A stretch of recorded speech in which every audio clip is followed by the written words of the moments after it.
स्थापकाय च धर्मस्य सर्वधर्मस्वरूपिणे अवतारवरिष्ठाय रामकृष्णाय ते नमः। जननीं शारदां देवीं रामकृष्णं जगद्गुरुं पादपद्मे तयो श्रुत्वा प्रणमामि मुहुर्मुहुः। नमः श्रीयतिराजाय विवेकानन्दसूरये सच्चित्सुखस्वरूपाय स्वामिने तापहारिणे। गुरुर्ब्रह्मा गुरुर्विष्णुः गुरुर्देवो महेश्वरः गुरुसाक्षात् परं ब्रह्म తస్మై శ్రీ గురవే నమః. ఈరోజు అయోధ్యకాండలోని 11 నుంచి 20వ సర్గ వరకు గల అంశాలను పరిశీలిద్దాము. శ్రీరామ పట్టాభిషేక మహోత్సవ శుభవార్తని స్వయంగా తెలపడానికి దశరథ మహారాజు కైకేయి మందిరానికి వెళ్ళగా అక్కడ ఆమె కోపగృహంలో ఉండడం చూసి కారణమేంటి అని అడుగుతారు. ఇంకా ఆయన ఆమెతో ఇలా అంటారు, పురుషులలో నాకు నరోత్తముడైన రాముడి కంటే ప్రియమైన వాడు మరొకడు లేడు. అలాంటి రాముడిపై ఒట్టు వేసి చెప్తున్నాను, నీ కోరిక ఏదో వెల్లడించు, వెంటనే తీరుస్తాను అంటూ చెప్తారు. దానికి కైకేయి ఇలా అంటుంది, ఓ రాజా, ఆనాడు సంబారాసుర యుద్ధం జరిగిన పూర్వగాథని గుర్తు తెచ్చుకోండి. అప్పుడు జరిగిన యుద్ధంలో శత్రువు యొక్క బాణాల దెబ్బకు మీరు మూర్ఛిల్లారు. ఆ సందర్భంలో సారథిగా మెలకువతో ఉన్న నేను నిన్ను కాపాడాను. ఆ సంతోష సమయంలో నీవు నాకు 2 వరాలనిచ్చి ఉన్నావు. ఓ ధర్మాత్మ, నువ్విచ్చిన వరాలు ఇప్పుడు నేను కోరుకుంటున్నాను. నువ్వు చేసిన ప్రతిజ్ఞకు కట్టుబడి ధర్మాన్ని అనుసరించి నాకు ఇప్పుడు ఆ వరాన్ని ఇవ్వకపోతే నా ప్రాణాలనే త్యజిస్తాను. ఓ మహారాజా, అప్పుడు నువ్విచ్చిన 2 వరాలను నేను ఇప్పుడే అడుగుతున్నాను. సావధానంగా వినండి. శ్రీరాముడి కోసం ఏర్పాటు చేయబడిన సామగ్రితో సన్నాహాలతో నేడే నా భరతుడిని యువరాజుగా పట్టాభిషిక్తుణ్ణి చేయండి. ఇది నా మొదటి వరము. ఇక రెండవది, శ్రీరాముడు నారచీరలు జింక చర్మాన్ని ధరించి జటాధారి అయి దండకారణ్యానికి వెళ్ళి తాపస వృత్తిలో అక్కడ 14 ఏళ్ళు నివసించవలసి ఉంటుంది. ఇది నా 2వ వరము అంటూ కైకేయి పలికిన కర్ణ కఠోరమైన వచనాలను విన్నంతనే దశరథ మహారాజు చాలా చింతాక్రాంతులు అయ్యారట. ఆ మహారాజు శోకభారంతో చైతన్యాన్ని కోల్పోయి మూర్ఛితుడయ్యారట. చాలాసేపటి తర్వాత స్పృహ రాగా ఆ రాజు ఎంతో దుఃఖితుడై తన చూపులతో కైకేయిని దహించవేస్తున్నవాడిలాగా ఆమెను చూస్తూ ఇలా అన్నారట, ఓసి క్రూరురాలా, దుష్టురాలా, పాపాత్మురాలా, రాముడు నీకు చేసిన అపకారం ఏంటి? నేను చేసిన దోషమేంటి? రాముడు అనుక్షణం నిన్ను తల్లిలాగా సేవించి ఉన్నాడు కదా. అలాంటి రాముడికి కీడు చేయడానికి ఎందుకు పూనుకున్నావు? అలాంటి కోరిక కోరడానికి నీకు నోరెలా వచ్చింది? నువ్వు ఉత్తమురాలవని తలచి నీలో ఇంత విషం ఉందని తెలియక భయంకరమైన విషసర్పాన్ని తీసుకువచ్చినట్లుగా నిన్ను నా భవనంలోకి తీసుకువచ్చాను. ఈ విధంగా నా వినాశనాన్ని నేనే కోరి తెచ్చుకున్నాను. లోకమంతా శ్రీరాముడి గుణగణాలను వేనోళ్లు ప్రస్తుతిస్తూ ఉండగా అతడు ఏ అపరాధం చేశాడని నా ప్రియసుతుణ్ణి నేను త్యజించను? కౌసల్యను, సుమిత్రను, చివరికి నా రాజ్యలక్ష్మినైనా నేను త్యజించేయగలను. కానీ పితృవత్సలుడైన శ్రీరాముణ్ణి మాత్రం విడిచి ఉండలేను. ఒక్క క్షణమైనా శ్రీరాముణ్ణి చూడకపోతే నా ప్రాణాలే నిలవవు. భరతుడిపై నాకు ప్రేమ ఉందో లేదో తెలుసుకోవాలనుకుంటున్నావా? అయితే సరే, భరతుణ్ణి యువరాజుగా పట్టాభిషిక్తుణ్ణి చేస్తాను. నీ మొదటి కోరిక తీరుస్తాను. అది నాకు సమ్మతమే. ఇంతకు ముందు నువ్వు రాముడి గురించి చెప్తూ అతడు నా పెద్ద కుమారుడు, సర్వశుభలక్షణాలు కలవాడు, ధర్మవర్తనులలో ప్రథముడు అని నాతో మాటిమాటికి చెప్తూ ఉండేదానివి కదా. ప్రియ భాషణమైన నువ్వు నా తృప్తి కోసం అట్లా చెప్పి ఉండవచ్చు. లేక నీకు రాముడు చేసిన సేవలను బట్టి ఆ విధంగా చెప్పి ఉండొచ్చు. కానీ ఇప్పుడు నువ్వు ఇతరులు చెప్పిన చాడీలకు లొంగి ఇలాగా కోపగృహంలో ప్రవేశించడం నన్ను మిక్కిలి బాధిస్తూ ఉన్నది. బుద్ధిమంతులైన భరతుడు, శ్రీరాముడు ఇద్దరూ నాకు సమానులే అని పెక్కు సందర్భాల్లో కథలు కథలుగా ప్రేమగా నువ్వు నాతో చెప్తూ ఉండేదానివి కదా. ఓ దేవి, ధర్మాత్ముడు యశస్వి అయిన శ్రీరాముడు 14 సంవత్సరాల కాలము వనాల్లో నివసించడం నీకెట్లా రుచిస్తూ ఉన్నది? ఆ అకృత్యాన్ని పాల్పడడానికి ఎలా మనసొప్పుతోంది? అధర్మ కార్యాలను చేయడానికి భయపడే నీ స్వభావం ఏమైంది? తాకినంతనే కందిపోయే శరీర సౌకుమార్యం కలవాడు, చెక్కు చెదరని ధర్మబుద్ధి గలవాడు అయిన శ్రీరాముడు మిక్కిలి భయంకరమైన అడవులలో నివసించాలని నువ్వెట్లా అభిలషిస్తున్నావు? శ్రీరాముడిలా నిన్ను సేవించేవాడు గాని, నీ పట్ల గౌరవ ప్రపత్తులను చూపించేవాడు గాని, నీ యందు పూజ్యభావాన్ని కలిగి ఉండేవాడు గాని, నువ్వు చెప్పినట్లు చేసేవాడు గాని మరొకడు లేనే లేడు. రఘువంశ సంజాతుడైన శ్రీరాముడు సత్యవచనుడు. సమస్త లోకములందలి ప్రాణులకు హితాన్ని కలిగించి వారిని స్వాధీనులుగా చేసుకున్నవాడు. నిర్ధనులకు ధనధాన్యాలను ఒసగడం ద్వారా వారిని ఆదుకొని వశమునందుంచుకున్నారు. తన హితాన్ని గోరి సమయోచితంగా ఉపదేశాలను చేయడంలో సమర్థులైన గురువులను చక్కని సపర్యలతో సంతృప్తిపరిచేవాడు. రణరంగంలో ధనుష్టంకారం చేత శత్రువులను జయించువాడు. సత్యము, దానము, తపస్సు, త్యాగము, మైత్రి, పవిత్రత, అర్జవము, విద్య, గురు శుశ్రూష అనేవి శ్రీరాముడిలో స్థిరంగా ఉండే సద్గుణాలు. ఓ కైకేయి, సముద్రముల వరకు వ్యాపించి ఉన్న సమస్త భూమండలంలో లభించే సకల సంపదల్ని కూడా నీకు సమర్పించేస్తాను. రాముడి విషయంలో ఈ పట్టుదలను విడిచిపెట్టు. శ్రీరాముడు ఇక్కడే ఉండడానికి అతన్ని అనుమతించు అంటూ పలుకుతూ దశరథుడు దుఃఖాతిరేకంతో కుమిలిపోతూ విలపించసాగాడట. దిక్కు తోచనివాడే నేల మీద పడి దొల్లుతూ మున్ముందు కలగనున్న రాముని ఎడబాటును పదే పదే స్మరించుకుంటూ శోక మగ్నుడై అవుతూ ఉన్నాడు. ఆ దుఃఖ సముద్రం నుంచి బయటపడ్డానికి మాటిమాటికి అతడు ఆమెను వేడుకుంటూ ఉన్నాడు. అయితే కైకేయి దశరథుడి మాటలను విని క్రుద్ధురాలై రౌద్రాకారాన్ని పూని ఆయనతో చాలా కఠినంగా ఇలా మాట్లాడిందట. ఓ రాజా, నాకిచ్చిన 2 వరాల విషయంలో మరలా నువ్వు ఈ విధంగా పశ్చాత్తాపడుతూ ఉన్నచో నీ ధార్మికత్వాన్ని గురించి ఈ భూమండలంలో నువ్వు ఎలా సమర్థించుకోగలవు?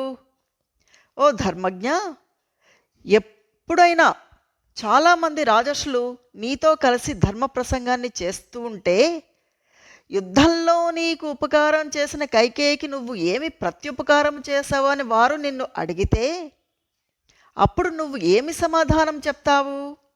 యుద్ధంలో మూర్ఛితుడైన నాకు శైత్యోపచారాలు చేసిన నన్ను ఆమె కాపాడింది, ఆమె సహాయం పడ్డం వల్లే నేను జీవించి ఉన్నాను, అలాంటి ఉపకారం చేసిన కైకేయికి ఇచ్చిన మాటని తప్పాను అని వారితో పలుకుతావా ఏమిటి?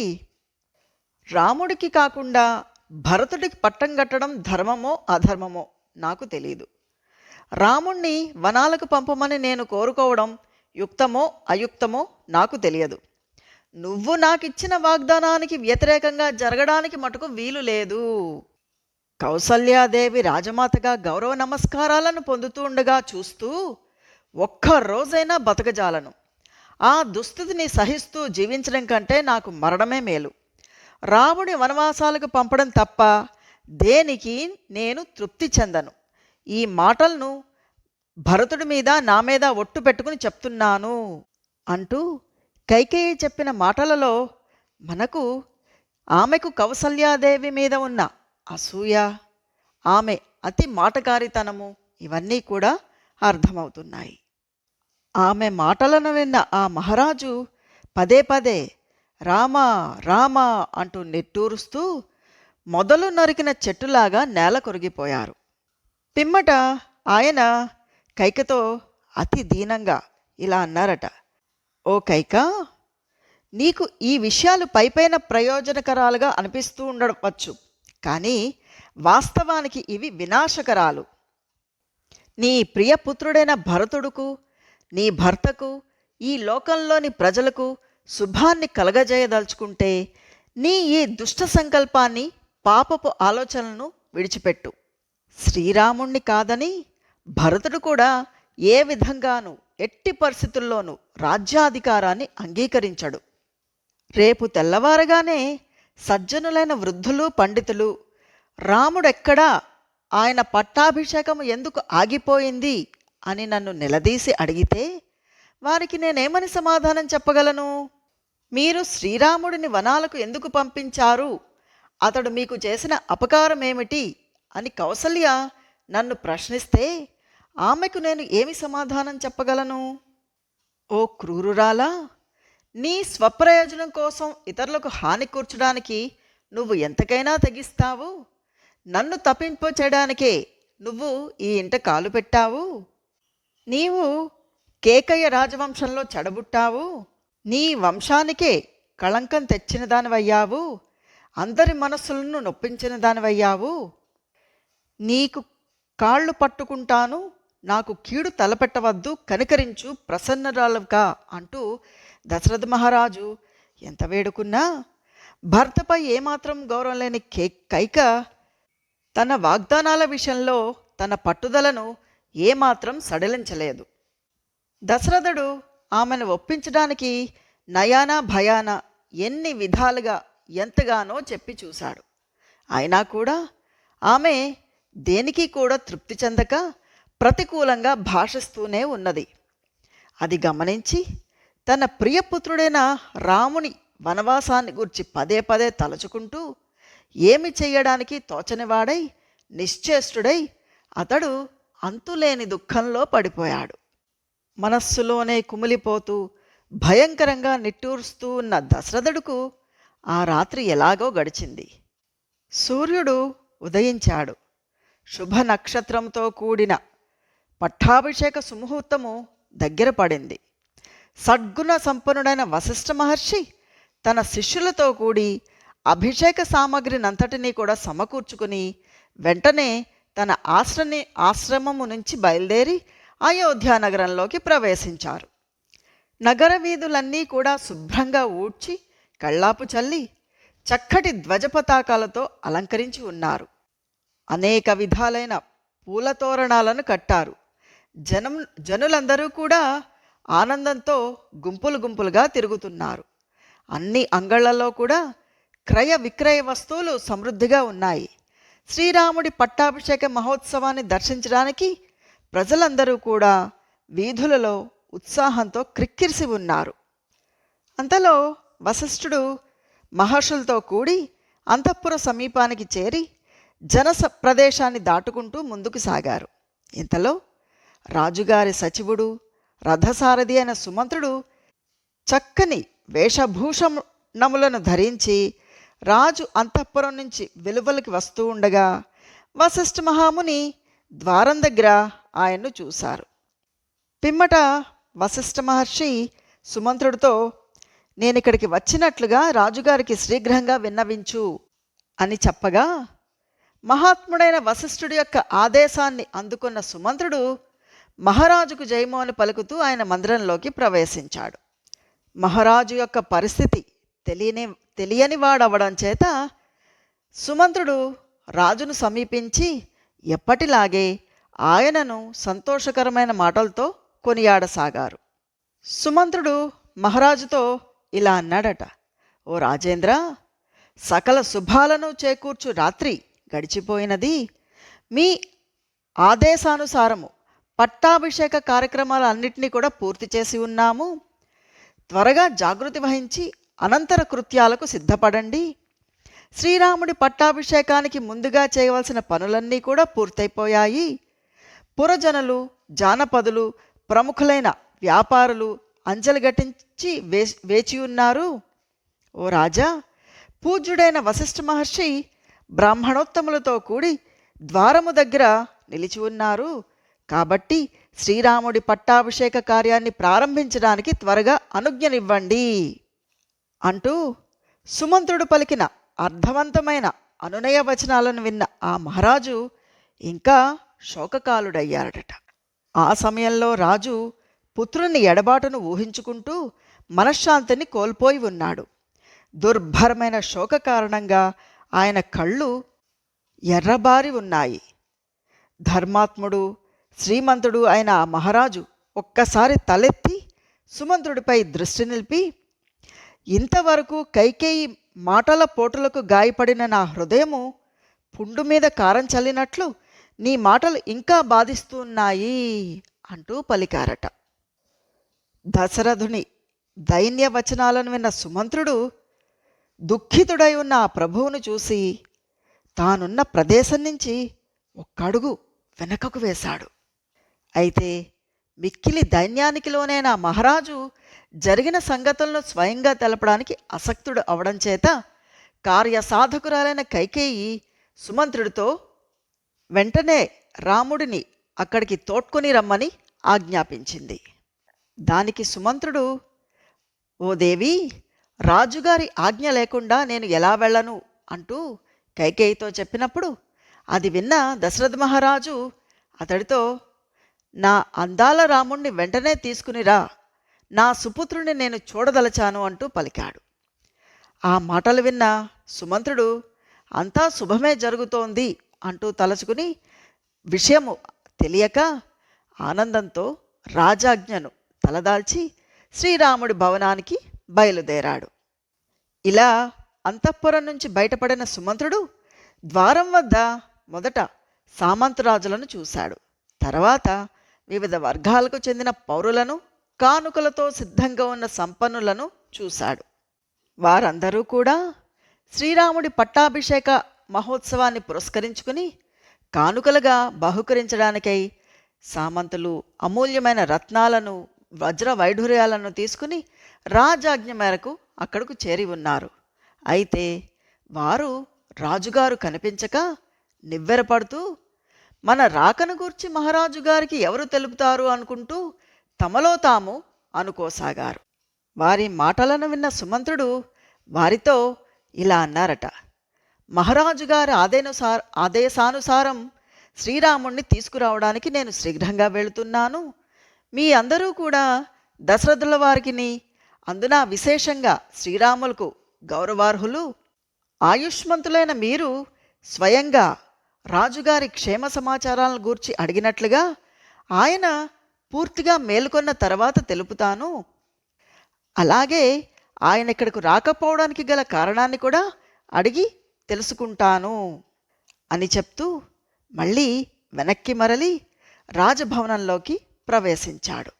అయితే దశరథ మహారాజు శ్రీరాముణ్ణి ఇక్కడికి వెంటనే పిలుచుకునిరా అంటూ తిరిగి అతడిని ఆజ్ఞాపించారు. అనంతరం సుమంత్రుడు కైలాస శిఖరంలా కాంతులను విరజిమ్ముతూ ఇంద్రభవనంలా సుశోభితమైన మనోహరంగా ఉన్న శ్రీరాముడి అంతఃపురాన్ని దర్శించారు. అది దేవేంద్ర భవనంలాగా మెరిసిపోతూ ఉంది. పెక్కుమంది ప్రజలు శ్రీరాముడి భవనానికి సమీపంలో గుంపులు గుంపులుగా చేరి చేతులు మోడ్చి కానుకలను తీసుకువచ్చి శ్రీరాముడి పట్టాభిషేక మహోత్సవాన్ని కన్నులారా చూడడం కోసం ఎదురు చూస్తూ ఉన్నారు. ద్వార రక్షకులు తీసుకువచ్చిన సమాచారాన్ని అందుకున్న శ్రీరాముడు తన తండ్రికి ప్రీతిని గూర్చడానికై ఆయనకు ఆంతరంగిక సేవకుడైన సుమంత్రుణ్ణి తన అంతఃపురంలోనికి రప్పించుకున్నారు. చక్కటి వస్త్రాభరణాలను ధరించి మృదువైన అస్తరణలతో కూడిన బంగారు పర్యంకంపై ఆసీనుడై కుబేరుడి వలె విలసిల్లుతున్న శ్రీరాముణ్ణి ఆ సుమంత్రుడు చూశారు. సీతాదేవి కరస్పర్శచే పవిత్రమై పరిమళాలను వెదజల్లుతున్న శ్రేష్టమైన ఎర్రచందనాన్ని శ్రీరాముడు పూసుకుని ఉన్నారు. నిరుపమానంగా ప్రకాశిస్తూ ఉన్న సూర్యుడిలాగా తన దివ్య తేజస్సుతో విరాజిల్లుతున్న శ్రీరామునకు వినయ సంపన్నుడైన సుమంత్రుడు వినమ్రుడై నమస్కరించాడు. కుశల ప్రశ్నల అనంతరం సుమంత్రుడు రాముల వారితో, కౌసల్యాదేవి యొక్క ముద్దుల పట్టివైన ఓ శ్రీరామా, మీ తండ్రి అయిన దశరథుడు రాణి అయిన కైకేయితో కలిసి మిమ్మల్ని చూడాలని అనుకుంటున్నారు, ఆలసించకుండా త్వరగా వెళదాము అంటూ ఉన్న సుమంత్రుడి వచనాలను విని మిక్కిలి సంతుష్టుడై శ్రీరాముడు సీతాదేవితో ఇలా అన్నారట. ఓ సీత, మా తండ్రియు కైకేయి మాతయు కలిసి నా పట్టాభిషేక విషయమై ఏదో ఆలోచించుకున్నట్లుగా కనిపిస్తున్నది. మహారాజు తనకు ఇష్టురాలైన కైకేయీదేవితో కూడి ఉన్నవాడై నా అభీష్టాన్ని నెరవేర్చగల సుమంత్రుణ్ణి దూతగా ఇక్కడికి పంపించారు. ఇది మన అదృష్టము. ఇప్పుడే వెళ్ళి రాజుగారిని దర్శించి వస్తాను అని చెప్పారట. ఆయన ప్రియవచనాలు సీతాదేవికి ఎంతో సంతోషాన్ని కలిగించాయి. పట్టాభిషేకాన్ని పురస్కరించుకుని మంగళ స్నానాదులను ముగించుకున్న శ్రీరాముడు సీతామాతకు వీడ్కోలు పలికి సుమంత్రుడితో కలిసి తన భవనం నుంచి బయలుదేరారు. ఆయన బయటికి వస్తున్నప్పుడు ఎట్లా ఉంది అంటే చూడడానికి పర్వత గుహలో శయనిస్తూ ఉన్న సింహము అందులోంచి బయటికి వచ్చినట్లుగా శ్రీరాముడు తన మందిరం నుంచి బయటికి వచ్చారట. అప్పుడు ఆయన ద్వారం దగ్గర వినమ్రుడై అంజలి ఘటించి ఉన్న లక్ష్మణుణ్ణి చూశారు. అనంతరం తమను దర్శింపవచ్చిన జనులను చూసి వారి నమస్కారాలను అందుకుంటూ వారిని అభినందించి నరశ్రేష్ఠుడైన ఆ రాజకుమారుడైన రఘురాముడు వెండి రథాన్ని అధిరోహించి బయలుదేరారు. ఇలా శ్రీరాముడు ముందుకు సాగిపోతూ ఉండగా చక్కని వస్త్రాభరణాలు ధరించిన సుందరీమణులు తమ భవనాల కిటికీల నుంచి పరిమళభరితమైన పుష్పాలను చల్లుతూ ఉన్నారట. వారు మృదు మధుర వచనాలతో శ్రీరాముణ్ణి ఇట్లా స్తుతించడం మొదలుపెట్టారట. మాతృదేవికి సంతోషాన్ని కలిగించిన ఓ రామా, నీ సిద్ధయాత్ర సఫలమగుగాక. తండ్రి రాజ్యానికి యువరాజు అవుతున్న నిన్ను చూస్తూ తల్లి కౌసల్యాదేవి ఎంతైనా మురిసిపోవును సుమా. శ్రీరాముని ప్రాణేశ్వరి అనే సీతాసాధ్వి వనితామణులందరిలోనూ ఉత్తమురాలు. ఆవిడ పూర్వము నిజంగానే గొప్పగా తపమాచరించి ఉండవచ్చు, అందుకే శ్రీరాముడికి అర్ధాంగయింది అంటూ మెడలపై ఉన్న స్త్రీలందరూ పలికిన ప్రియవచనాలను, తనను ప్రశంసిస్తూ మిత్రులు పలుకుతున్న శుభకరమైన మాటలను, ఇతర కథలను వింటూ శ్రీరాముడు నిర్వికారుడై ఉదాసీనుడై ఏమాత్రమూ తొణకనివాడై ఆ రాజపథంలో ముందుకి సాగిపోయారు. శ్రీరాముడు తాము ఉన్న ప్రదేశాన్ని దాటి చూపులకు అందనంత దూరంగా ముందుకు వెళ్ళినప్పటికీ ప్రజలందరూ కూడా తమ మనస్సులను గాని చూపులను గాని ఆయన నుంచి మరల్చలేకపోయారు. రాముడిని చూడనివాడు, రాముని దృష్టికి రానివాడు, అంటే రాముడితో చూడబడనివాడు నిజంగా దురదృష్టవంతుడు. అలాంటి వానిని లోకం నిందిస్తుంది, వీరు లోక నిందకు గురి అవుతారు. అంతేకాదు, అలాంటి స్థితిలో వారు తమను తామే నిందించుకుంటారు. రాముడిని ధ్యానించనివాడు, రాముని అనుగ్రహానికి నోచుకొననివాడు అయిన వ్యక్తి యొక్క జన్మ వ్యర్థమే. రథారూఢుడైన శ్రీరాముడు అన్ని కక్షలను దాటుకుంటూ తన వెంట వచ్చిన వారందరినీ అక్కడ ఆపి రాజు అంతఃపురంలో ప్రవేశించారు. అప్పుడు దశరథుడు మిక్కిలి శుష్కించిన ముఖంతో దీనుడై ఉన్నాడు. శ్రీరాముడు చక్కని బంగారు తల్పంపై కూర్చుని ఉన్న తండ్రిని దర్శించారు. కైకేయీదేవి ఆయన పక్కనే ఉంది. శ్రీరాముడు తండ్రిని చూడగానే వినమ్రుడై మొదట ఆయనకు పాదాభివందనం చేసి తరువాత సావధానుడై తల్లి కైకేయి పాదాలకు నమస్కరించారు. దీనుడై ఉన్న దశరథుడి నోట నుండి తండ్రి, రామా అనే మాట వెలువడినంతనే ఆయన కళ్ళు అశ్రుపూరితాలయ్యాయి.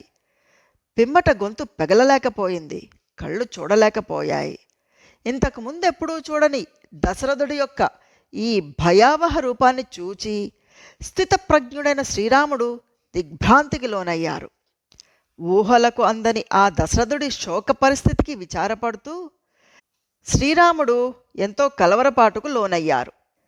తండ్రి క్షేమాన్నే కోరుకునే శ్రీరాముడు అప్పుడు ఇలా ఆలోచించసాగారట. ఈరోజు మహారాజు నన్ను చూసి కూడా పలకరించకపోవడానికి కారణమేమై ఉంటుంది? ఇంతకుముందు ఆయన కోపంతోనున్న నన్ను చూసిన వెంటనే సంతోషాన్ని ప్రకటిస్తూ ఉండేవారు.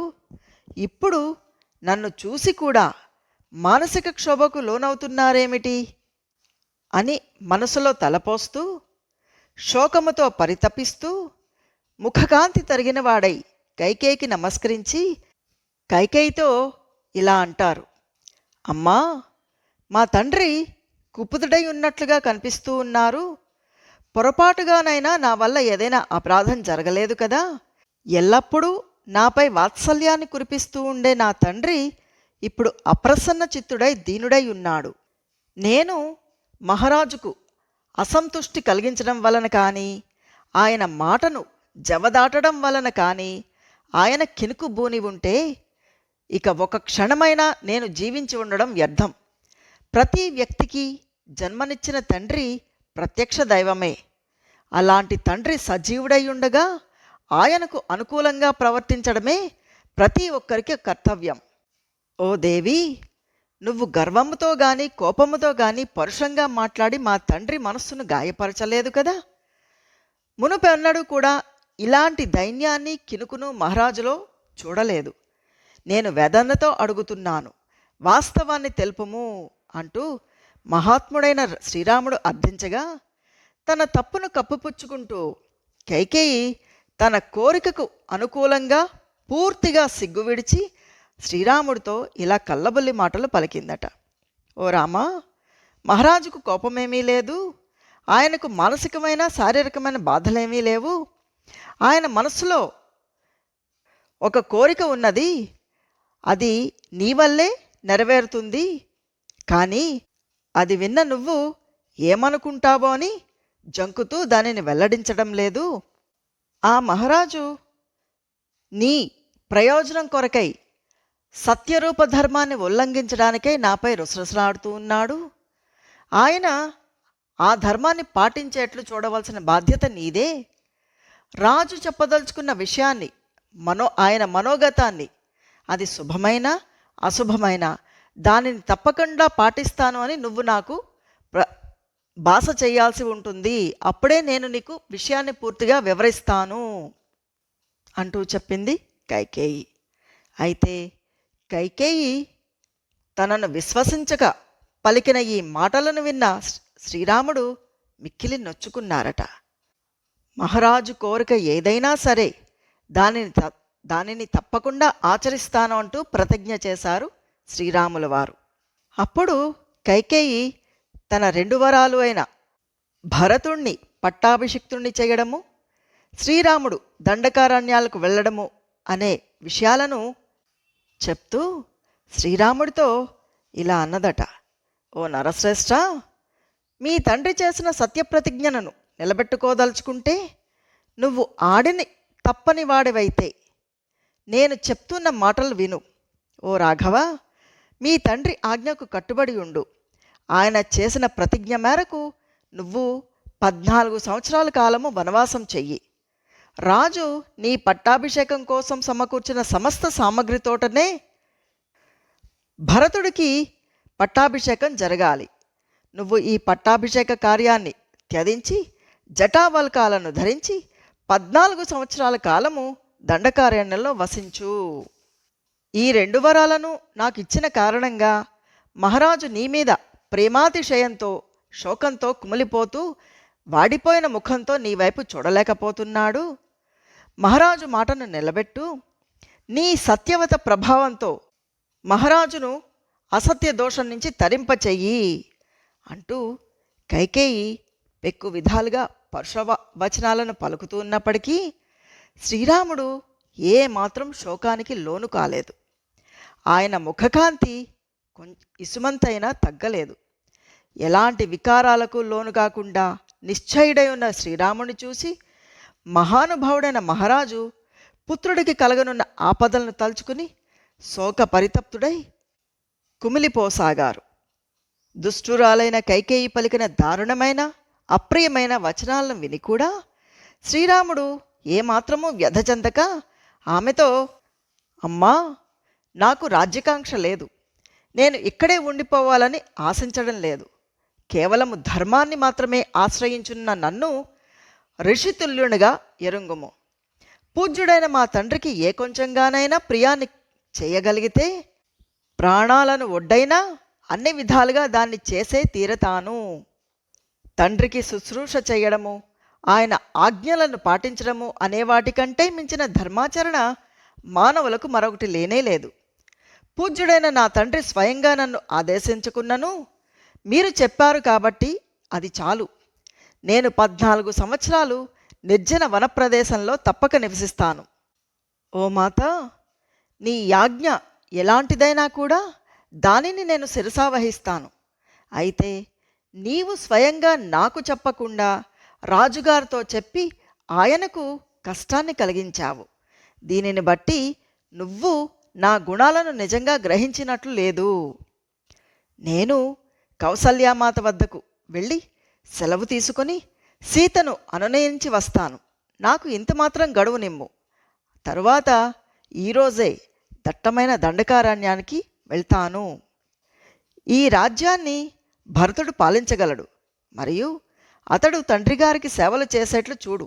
ఇదే సనాతన ధర్మం అంటూ ఉన్న శ్రీరాముడి వచనాలను విని తండ్రి అయిన దశరథుడు మిక్కిలి దుఃఖంలో మునిగిపోయారు. శోకభారంతో కన్నీరు కార్చుతూ ఏమీ మాట్లాడలేక వెక్కి వెక్కి ఏడ్చారు. స్పృహ కోల్పోయున్న తండ్రి చరణాలకు శ్రీరాముడు నమస్కరించారు. తరువాత అధర్మానికి ఒడగొట్టిన కైకేయి పాదాలకు ప్రణమిల్లారు. పిదప అంతఃపురం నుంచి బయటికి వచ్చి తన మిత్రులను చూశారు. జరిగిన పరిణామాలకు శోకంతో కన్నులు నీరు నిండినవాడై సుమిత్రాదేవి కుమారుడైన లక్ష్మణుడు మిక్కిలి క్రుద్ధుడై అన్నయ్య అయిన రాముడి వెంట నడిచారు. రాజ్యాధికారాన్ని త్యజిస్తూ వనగమనానికి సుముఖుడైన ఉన్న శ్రీరాముడికి త్రిగుణాతీతుడైన యోగికి వలె ఎలాంటి మనోవికారాలు లేవు. తన తల్లికి అప్రియమైనను ఈ వార్తను ఆమెకు తెలపదలిచినవాడై ఆయన తల్లి అయిన కౌసల్యాదేవి భవనానికి బయలుదేరారు. ఇంతలో స్త్రీల అంతఃపురం నుంచి గొప్ప ఆర్తనాదం వినిపించింది. తండ్రి ఆదేశించకపోయినా శ్రీరాముడు తనకు తానుగా అంతఃపురానికి సంబంధించిన కార్యాలను అన్నిటినీ నెరవేరుస్తూ మనకు సంరక్షకుడుగా ఉండేవారు. అలాంటి రాఘవుడు ఇప్పుడు వనాలకి వెళ్తున్నారు. పుట్టినప్పటి నుంచి తల్లి అయిన కౌసల్యాదేవి ఎడ మసలుకొన్న తీరుగానే మన అందరి విషయంలో కూడా రఘురాముడు ప్రవర్తించేవారు. ఎవరు ఎంత పరుషవచనాలు పలికినా కూడా శ్రీరాముడు వాళ్ళని పన్నెత్తి ఒక్క మాట కూడా అనియరగరు. అయ్యో, మన రాజు దశరథుడి బుద్ధి దెబ్బతిన్నట్లుంది.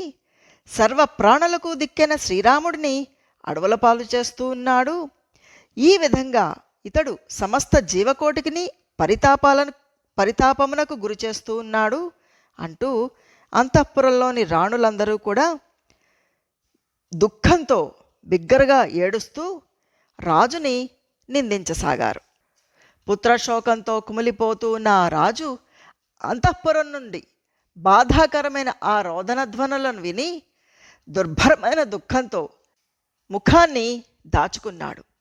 ఇక్కడ కౌసల్యాదేవి తనకు ఎంతో ఆనందదాయకుడైన శ్రీరాముడు చాలా కాలం తర్వాత తన వద్దకి రాగా సంతోషంతో పొంగిపోయారు. తమ వనగమన వార్తను గురించి తల్లితో తెలపడానికి సంకోచిస్తూ శ్రీరాముడు ఆవిడకి అంజలి ఘటించారు. ఆమెతో ఆయన ఇలా అన్నారట, అమ్మా, గొప్ప భయావహ స్థితి ఏర్పడింది. ఈ వార్త నీకు, వైదేహికి, ప్రియమైన లక్ష్మణునకు దుఃఖాన్ని కలిగించవచ్చు. అయినా తెలిపెదను. నేను రాజభోగములను త్యజించి కందమూలాలను తింటూ మునుల వలె నిర్జనమైన వనంలో 14 సంవత్సరాల కాలము నివసించవలసి ఉన్నది. మహారాజు భరతుణ్ణి యువరాజుగా పట్టాభిషిక్తుణ్ణి చేస్తారు. ఇది మహారాజు యొక్క యొక్క ఆజ్ఞ అంటూ చెప్పిన మాటలను విన్న కౌసల్యాదేవి మొదలు నరికిన చెట్టులాగా కూలబడిపోయారు. ఆమె తీరని దుఃఖానికి లోనై తన చెంతనే ఉన్న శ్రీరాముడితో ఇలా పలికారట. ఆ మాటలు అక్కడికి దగ్గరలోనే ఉన్న లక్ష్మణుడికి వినిపిస్తూ ఉన్నాయి. ఓ రామా, పుత్రుని ఎడబాటు దుఃఖము మిక్కిలి దుర్భరమైనది. భర్త అధికారంలో ఉండగా పట్టమహిషిగా ఆభరణాది ఐశ్వర్య లాభాలను కాని, పతి యొక్క ఆదరాభిమానాలతో కూడుకున్న గొప్ప సుఖాలను కాని ఇంతవరకు నేను పొంది ఉండలేదు. ఇక పుత్రుడు అధికారంలో ఉండగానైనా అలాంటి కోరికలు తీరవచ్చును అనే ఆశతో జీవిస్తూ ఉన్నాను. అలాంటి నేను రాజునకు పెద్ద భార్యను అయ్యుండి కూడా ఇక మీదట నిరంతరం కూడా సూటిపోటి మాటలతో నా మనస్సును గాయపరిచినట్టి నాకంటే చిన్నవారైన సవతుల యొక్క పెక్కు పరుషవచనాలను వినవలసి వస్తుంది. సవతులతో మాటలు పడడం కంటే స్త్రీలకు బాధాకరమైనది మరొకటి ఏముంటుంది? నువ్వు ఇక్కడ ఉన్నప్పుడే నేను ఎంతో నిరాదరణకు లోనయ్యాను. నాయనా, ఇక నువ్వు దూరంగా వెళ్ళిపోతే చెప్పవలసిన పనేముంది? ఇక నాకు మరణమే తథ్యము. ఇంతవరకు నేను భర్త యొక్క గద్దింపులకు, ఉపేక్షలకు మాత్రమే గురై ఉన్నాను. ఆయన నన్ను కైకేయి యొక్క పరిచారికలతో సమానంగా, వారికంటే హీనంగా చూశారు. ఇప్పుడు నన్ను సేవించేవారు కూడా, నాతో ప్రియంగా మాట్లాడేవారు కూడా నువ్వు అడవులకు వెళ్ళిన తర్వాత భరతుని యొక్క భయంతో నాతో పలకడానికి జంకుతారు. కోప స్వభావం గల కైకేయి ఎప్పుడూ కూడా దురుసుగా మాట్లాడుతూ ఉంటుంది. అలాంటి ఆమె ముఖాన్ని నిస్సహాయ స్థితిలో ఉన్న నేను ఎలా చూడగలను? ఓ కుమారా, స్వేచ్ఛా మరణము నాకు అసంభవం అయినప్పటికీ ఇక నీకు దూరమై నీ ఎడబాటుకు లోనై నేను జీవించడమే వృధా. కాబట్టి నేను కూడా నిన్ను అనుసరించి వనాలకు వచ్చేస్తాను అని చెప్తూ శ్రీరాముడిని గురించి ఆలోచిస్తూ రాముడు అరణ్యాలకు వెళ్తే ఇక్కడ సపత్నుల వలన తనకు ఎదురయ్యే దుఃఖం పరిస్థితులను సమీక్షించారట. పర్యవసానంగా తనకు సంభవించనున్న ఆ తీవ్ర దుఃఖాలను తాను తట్టుకోలేనని గ్రహించారు. అలాంటి స్థితిలో బంధింపబడిన సుతిని చూసి దుఃఖితి అయిన కిన్నెర స్త్రీ వలె కౌసల్యాదేవి భోరున విలిపించారట. హరి ఓం తత్సత్. శ్రీరామకృష్ణార్పణమస్తు. జై శ్రీరామకృష్ణ.